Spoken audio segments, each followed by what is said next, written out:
जय हिंद दोस्तों, मैं किशन आप सबका स्वागत करता हूं। शुरू करते हैं आज के डिफेंस समाचारों को। यहाँ पर दोस्तों air chief marshal AP Singh का एक बड़ा स्टेटमेंट सामने आया। एयर चीफ मार्शल ने एक डिफेंस कॉन्क्लेव में कहा कि आजकल सबकी जुबान पर सिर्फ ड्रोन का नाम है, लेकिन ड्रोन सिर्फ मदद करते हैं, कंफ्यूजन बना सकते हैं, लेकिन जंग नहीं जीत सकते। उन्होंने कहा कि अगर आपको दुश्मन के इलाकों में गहराई तक जाकर किसी जगह को पूरी तरह तबाह करना है तो वो काम सिर्फ मैन्ड एयरक्राफ्ट यानी कि फाइटर जेट्स कर सकते हैं। एयर चीफ ने बताया कि भविष्य में भी मैन्ड एयरक्राफ्ट कहीं नहीं जा रहे, क्योंकि दुनिया के सारे देश अब 6th जनरेशन फाइटर जेट बना रहे हैं, जिसमें इंसान और ड्रोन दोनों साथ में मिलकर काम करेंगे। इवन उन्होंने यहाँ पर कई सारी बातें कही, जिसमें कि कहा कि हर स्थिति में सिर्फ लॉन्ग रेंज मिसाइलें ही किसी भी चीज का सॉल्यूशन नहीं होती। कभी आपको छोटी रेंज के हथियार भी चाहिए होते हैं तो कभी बड़ी रेंज के, क्योंकि हर जंग की जरूरत अलग होती है। हालांकि उन्होंने मजाक में भी एक बात कही कि जैसे एक पैरासीटामोल हर बीमारी की दवा नहीं होती। लेकिन दोस्तों उन्होंने ये चीज तो बोली है कि भाई भारत अपनी फाइटर जेट्स और ड्रोन्स को बनाने में आत्मनिर्भर हो रहा है। कई जगहों पर विदेशी पार्टनरशिप की जरूरत उन्होंने महसूस कराई ताकि भारत अपनी टेक्नोलॉजी को तेजी से बना सके। उन्होंने ऑपरेशन सिंदूर का जिक्र करते हुए कहा कि हमने पहले ही दिन अपने सारे टारगेट पूरे कर लिए थे, लेकिन पाकिस्तान और आगे बढ़ना चाहता था। तो दोस्तों साफ हो जाती है बात, ड्रोन जरूरी है लेकिन अकेले काफी नहीं है। जंग जीतने के लिए इंसान की मौजूदगी हमेशा जरूरी रहेगी। फिलहाल आपको क्या लगता है, कमेंट सेक्शन में लिखकर जरूर बताएगा। वहीं दोस्तों भारत की ग्रिड बोर्ड टेक्नोलॉजीज ने अपने कटाना स्टैप 127 वेपन स्टेशन के हाई एल्टीट्यूड ट्रायल्स को सफलतापूर्वक पूरा कर लिया है और ये ट्रायल्स T-70 टैंकों पर हुए हैं। ये कटाना सिस्टम पूरी तरीके से भारतीय तकनीक से बना है और इसे खास तौर पर बनाया गया है रिमोट कंट्रोल गन स्टेशन के लिए। मतलब टैंक के ऊपर लगी मशीन गन को दूर बैठा ऑपरेटर कंट्रोल कर सकता है या फिर सिस्टम खुद AI से टारगेट ट्रैक और फायर कर सकता है। इसमें लगा है फाइबर ऑप्टिक गायरोस्कोप स्टेबलाइजेशन, जिससे कि टैंक के चलते वक्त भी गन नहीं हिलती और फायरिंग होती है 100 माइक्रो रेडियन की सुपर प्रिसीजन से, यानी बहुत सटीकता से निशाना साधती है। कटाना एक साथ 20 टारगेट्स को ट्रैक कर सकता है और किसी एक को 1 सेकंड में लॉक करके फायर कर देता है। इसके दिमाग में 2 GPU प्रोसेसर लगे हैं दोस्तों, जो रियल टाइम वीडियो और थर्मल कैमरों से टारगेट को पहचानते हैं और ट्रैक करते हैं। मतलब ये सिस्टम पूरी तरह AI बेस्ड सिचुएशनल डिफेंडर भी है। इसे पुराने प्लेटफॉर्म जैसे T-72 tank, BMP fighting vehicles या फिर किसी भी आर्मर व्हीकल पर लगाया जा सकता है। ये 360 डिग्री पर घूम सकता है, 180 डिग्री ऊपर नीचे मूव कर सकता है और वो भी 180 डिग्री प्रति सेकंड की स्पीड से। कटाना के पास अपनी हॉक और सेल्यूट हॉर्न सेंसर सिस्टम है, जो 360 degree view, thermal, infrared, SWIR, MWIR और ISR रडार से पूरा बैटलफील्ड स्कैन कर सकते हैं। और ट्रायल्स में दोस्तों इसने अपनी 99.9 ट्रैकिंग एक्यूरेसी दिखाई है और अब इसे बॉर्डर सिक्योरिटी और काउंटर इंसर्जेंसी मिशनों में फोर्स मल्टीप्लायर माना जा रहा है। मतलब साफ है ये भारत की रोबोटिक क्रांति का हथियार है, जहां टैंक सिर्फ ताकतवर नहीं बल्कि अब स्मार्ट भी बन चुके हैं। इसके अलावा इंडोनेशिया और भारत के बीच जल्द ही ब्रह्मोस सुपरसोनिक मिसाइल की डील हो सकती है, क्योंकि ये अब फाइनल स्टेज पर पहुंच चुकी है। सारे प्रोसीजर्स पूरे हो चुके हैं, बस रशिया की तरफ से अप्रूवल मिलना बाकी रह गया और जैसे ही मंजूरी मिलती है तो भारत को मिल जाएगा दक्षिण पूर्व एशिया का अब तक का सबसे बड़ा मिसाइल एक्सपोर्ट कॉन्ट्रैक्ट। हालांकि पिछले कई महीनों से बात चल रही थी, लेकिन जनवरी 2025 में जब इंडोनेशिया का हाई लेवल डेलीगेशन भारत आया तो इस डील में काफी प्रगति हुई। इसमें इंडोनेशिया के टॉप पॉलिटिकल और मिलिट्री लीडर्स शामिल थे। उन्होंने भारत की ब्रह्मोस क्षमता को नजदीक से देखा और यहीं से तय हुआ कि इंडोनेशिया अपनी कोस्टल डिफेंस को ब्रह्मोस से स्ट्रेंथन करने जा रहा है। अगर ये डील साइन हो जाती है तो ये बनेगा भारत का दूसरा बड़ा ब्रह्मोस एक्सपोर्ट सौदा, वो भी फिलीपींस के बाद। और ये साफ संकेत है कि भारत अब सिर्फ हथियार खरीदने वाला देश नहीं बल्कि हथियार बेचने वाला ग्लोबल प्लेयर बन रहा है। इंडोनेशिया का ब्रह्मोस चुनना ये बताता है कि भारत की स्वदेशी टेक्नोलॉजी अब कम्पीट ही नहीं बल्कि लीड भी कर रही है। ये सिर्फ एक डील नहीं है बल्कि मेक इन इंडिया की इंटरनेशनल वैलिडेशन भी है। वहीं दोस्तों भारत फोर्स लिमिटेड ने इंग्लैंड की कंपनी विंडरेसर लिमिटेड के साथ एक MOU साइन किया ताकि भारत में उनका भारी भरकम विंडरेसर अल्ट्रा ड्रोन बनाया जा सके। विंडरेसर की टीम ने बताया कि ये अल्ट्रा UAV भारत जैसे कठिन इलाकों के लिए बिल्कुल सही है। इसका डिजाइन काफी मजबूत और टिकाऊ है और इसका 90% हिस्सा एल्यूमिनियम से बना है, जिससे कि ये गर्मी, धूल, पहाड़ या रेगिस्तान हर जगह उड़ सकता है। इस ड्रोन में 2 इंजन लगे हैं, हर इंजन 50 हॉर्स पावर का है और खास बात तो ये है कि ये इंजन कोई महंगे एरोस्पेस इंजन नहीं है बल्कि सामान्य इंडस्ट्रियल इंजन है जिन्हें आसानी से बदला जा सकता है। यानी कि अगर इंजन खराब भी हो जाए तो इसमें नया लगाया जा सकता है और ड्रोन फिर से उड़ने के लिए तैयार है। इसके फीचर्स की बात की जाए तो इसके पंखों की लंबाई 10 मीटर है, वजन 450 किलोग्राम का है, पेलोड की क्षमता 150 किलोग्राम तक है, रेंज 1000 किलोमीटर है और इंड्योरेंस 12 घंटे तक का है। स्पीड है 140 किलोमीटर प्रति घंटा। ये short take off and landing technology से लैस है। इसका इस्तेमाल कई तरीके से किया जा सकता है, सेना के लिए निगरानी और सप्लाई मिशन के लिए, दूरदराज इलाकों में सामान पहुंचाने के लिए, आपदा राहत और बचाव कार्यों में, लॉजिस्टिक और बॉर्डर सपोर्ट मिशंस में। इसके अलावा दोस्तों रशिया ने भारत को अपनी सबसे खतरनाक KS-69 स्टेल्थ क्रूज मिसाइल का एक बड़ा ऑफर दिया है, वो भी ट्रांसफर ऑफ टेक्नोलॉजी के साथ। अगर ये डील हो जाती है तो भारतीय वायुसेना की ताकत और ज्यादा बढ़ जाएगी, क्योंकि ये मिसाइल सीधे Su-30 MKI फाइटर जेट पर लगाई जा सकती है। रशिया ने यह ऑफर एरो इंडिया 2025 के दौरान भारत को दिया था। अब दोनों देशों के बीच इस पर चर्चा चल रही है।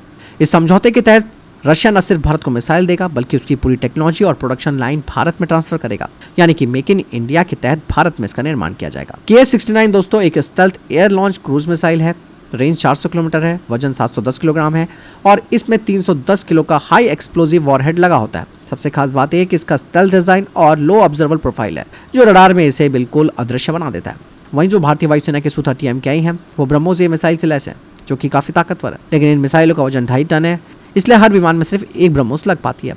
KS-69 हल्की है, इसलिए Su-30 MKI पर 4 मिसाइलें लगाई जा सकती है, यानी कि एक साथ कई टारगेट्स पर स्ट्राइक की क्षमता इससे बढ़ जाएगी। हालांकि भारत के पास अभी राफेल जेट्स पर स्कैल्प EG जैसे सबसोनिक मिसाइल हैं, पर Su-30 MKI के पास ऐसा कोई हल्का स्टेल्थ ऑप्शन नहीं है। KS-69 इस गैप को भर सकती है। मिसाइल दोस्तों भारत की वो ताकत बन जाएगी जो दुश्मन के बॉर्डर के अंदर जाकर नो एस्केप जोन को बना देगी। रशिया और भारत के बीच ये डील 2026 तक फाइनल हो सकती है। अगर ऐसा होता है, यानी कि डील फाइनल होती है, तो ये साइलेंट स्ट्राइक रेवोल्यूशन की शुरुआत होगी।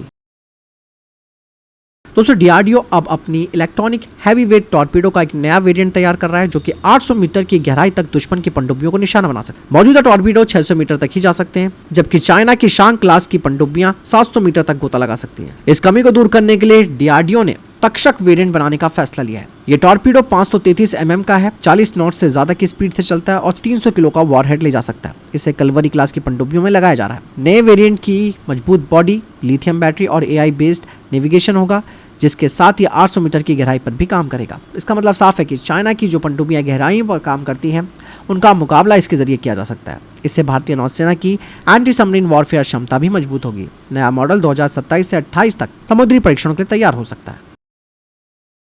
दोस्तों भारतीय सेना ने एक नए 155 mm रैमजेट म्यूनिशन के डेवलपमेंट को सपोर्ट दे दिया है और ये म्यूनिशन मैक 3.5 की स्पीड से 150 किलोमीटर तक मार कर सकता है। बता दें कि ये जो रैमजेट गोले हैं, ये हवा से ऑक्सीजन लेकर चलते हैं, इसीलिए दूरी ज्यादा और रफ्तार बहुत तेज रहती है। सटीकता की बात की जाए तो ये अपने टारगेट के 5 मीटर के अंदर निशाना लगा सकते हैं। IIT मद्रास, IIT कानपुर और DRDO और कुछ प्राइवेट सेक्टर की कंपनियां इसे मिलकर बना रही है। ट्रायल्स और प्रोटोटाइप पहले ही बन चुके हैं।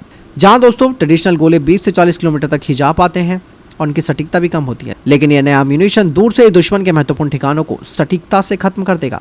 हालांकि अगर इसकी प्रति राउंड कीमत की बात की जाए तो वो 1 लाख रुपए से कम होगी, जो कि ग्लोबल ऑप्शन से काफी सस्ता है। अगर सब कुछ ठीक रहा 2027 तक टेक्नोलॉजी और बाद में इसे बड़े पैमाने पर इनका प्रोडक्शन भी होगा। इसके अलावा दोस्तों भारत और अमेरिका के बीच डिफेंस कोलैबोरेशन को लेकर एक और बड़ा कदम उठाया गया है। हाल ही में 22वीं मिलिट्री कोऑपरेशन ग्रुप की यानी कि MCG की मीटिंग जो हुई है वो पूरी हो गई है और इस बैठक की अध्यक्षता भारत की ओर से एयर मार्शल आशुतोष दीक्षित ने की और अमेरिका की तरफ से lieutenant general Joshua S. Rudd ने। बैठक में हाल ही में साइन हुए framework for India US major defence partnership पर बातचीत हुई है और दोनों देशों ने सहयोग बढ़ाने पर जोर दिया, खासकर कि AI, cyber security, combat medicine, joint training और लॉजिस्टिक में। इवन दोस्तों भारतीय सेना की सदर्न कमांड इस वक्त राजस्थान के रेगिस्तानी इलाकों में एक बड़ी वॉर एक्सरसाइज कर रही है और इसका नाम है एक्सरसाइज अखंड प्रहार और ये एक्सरसाइज सदर्न कमांड के कोनार्ड कोर के तहत चल रही है। इसका मकसद है तीनों सेनाओं के बीच जॉइंटनेस, तालमेल और कॉम्बैट रेडीनेस को दिखाना। आप ये वीडियो देख सकते हैं जिसमें कि रेगिस्तान के कठिन हालात में सैनिक दिन और रात संयुक्त ऑपरेशन की प्रैक्टिस कर रहे हैं, जिसमें जमीन, हवा, टेक्नोलॉजी तीनों को एक साथ इस्तेमाल हो रहा है। इस एक्सरसाइज में नई टेक्टिक्स, टेक्निक और प्रोसीजर्स टेस्ट किए जा रहे हैं ताकि भविष्य के युद्ध क्षेत्र में तेज, प्रिसीजन और सटीक ड्रिवन ऑपरेशंस किए जाए। इसके अलावा इजराइल के साथ भी भारत ने एक बड़ी रक्षा साझेदारी शुरू की है। हाल ही में तेल अवीव में हुई 17वीं defence cooperation joint working group meeting के दौरान दोनों देशों ने महत्वपूर्ण MOU पर साइन किया है। इस बैठक में दोनों देशों ने डिफेंस, टेक्नोलॉजी और को प्रोडक्शन के क्षेत्र में सहयोग बढ़ाने पर जोर दिया और ये MOU जो साइन किया गया है वो कई सारे क्षेत्रों को कवर करता है, जैसे कि artificial intelligence, cyber security, research and development, joint training और डिफेंस इंडस्ट्रियल कोऑपरेशन। यानी कि अब भारत और इजराइल मिलकर नई टेक्नोलॉजी डेवलप करेंगे और साथ में प्रोडक्शन भी करेंगे। दोस्तों भारतीय सेना अब ड्रोन्स को लेकर बहुत ही सीरियस है और ड्रोन वॉरफेयर में अपनी ताकत को और बढ़ा रही है। भारतीय सेना की बैटल एक्स डिवीजन की देखरेख में एक ड्रोन वर्कशॉप स्थापित की गई है, जिसका मकसद है ड्रोन योद्धाओं को तैयार करना। इस ट्रेनिंग का आधार है वॉर्म टू टॉम, यानी कि शुरुआत से अंत तक ड्रोन बनाना, उड़ाना, FPV ट्रेनिंग लेना। इसके अलावा म्यूनिशन ड्रॉपिंग करवाना, निगरानी करना, रिपेयरिंग जैसे हर पहलू में महारत हासिल करना है। इसके अलावा हैदराबाद एयरपोर्ट पर CISF ने पकड़े हैं 22 हाई एंड ड्रोन्स। जिनकी कीमत 26.7 लाख रुपए बताई गई है। सिंगापुर से आए एक यात्री पर CISF CIW टीम की नजर पड़ी जब उसने एयरपोर्ट के अराइवल एरिया में संदिग्ध तरीके से 2 बैग किसी और को थमाए। टीम ने तुरंत कार्रवाई की और बैग को डिपार्चर गेट नंबर 3 के पास XBIS स्कैनिंग पॉइंट पर ले जाकर चेक किया। जांच में निकले 22 DJI mini 5 pro drones, 22 remote control और तमाम एक्सेसरीज। कुल कीमत 26.7 लाख रुपए बताई गई। CISF ने इन ड्रोन्स को कस्टम विभाग को सौंप दिया और आगे की कानूनी कार्रवाई की जा रही है। मतलब साफ है कि CISF ने बात साबित कर दी है कि भारत की हवाई सीमाओं की सुरक्षा उनकी पहली प्राथमिकता है। वहीं भारतीय नौसेना ने आज एक और स्वदेशी उपलब्धि हासिल की है। कोची में भारत का स्वदेशी एक शार्क नाम का नया सर्वे जहाज को नौसेना में शामिल कर लिया गया है। एक शार्क भारतीय नौसेना का तीसरा सर्वे वेसल लार्ज कैटेगरी का जहाज है और ये पहला ऐसा जहाज है जो सदर्न नेवल कमांड में तैनात होगा। इसे GRSC कोलकाता ने बनाया है। इसमें 80% से ज्यादा स्वदेशी कंपोनेंट्स है। ये आत्मनिर्भर भारत की बड़ी सफलता को दर्शाता है। एक शार्क को बनाया गया है समुद्र की गहराइयों का नक्शा तैयार करने के लिए। ये बंदरगाहों, समुद्री रास्तों और तटीय इलाकों का हाइड्रोग्राफी सर्वे करेगा, जिससे जहाजों की सुरक्षित नेविगेशन सुनिश्चित होगी। इसमें high resolution multi beam echo sounder, autonomous under water vehicle, remotely operated vehicles, 4 survey motor boats हैं। साथ ही इसमें हेलीकॉप्टर डेक भी आप देख सकते हैं, जिससे कि इसकी ऑपरेशनल रीच और बढ़ जाती है।